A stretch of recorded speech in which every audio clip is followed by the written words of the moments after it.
Meron mga ways of earning online na kung saan tayo pwedeng kumita ng extra income just by reading novels.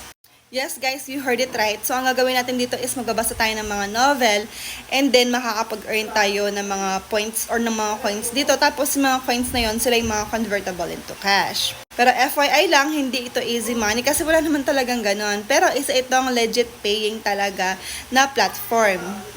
So, heto yung isa sa mga novel na binabasa ko. And kung makikita nyo, meron siyang parang gold coin dito sa taas. So, yan yung mga iniipon natin. Sila yung mga convertible into real cash. And then dito yung withdrawal method na available niya is GCash, ML Diamond, tsaka PayPal. So, pili na lang kayo kung ano dyan yung gusto nyong gamitin. And then, makikita nyo din dyan kung magkano yung conversion or yung coins na kailangan doon sa specific amount na gusto nyong i-withdraw. So, check the comment section if you wanted to know more. Yun lang. Bye-bye!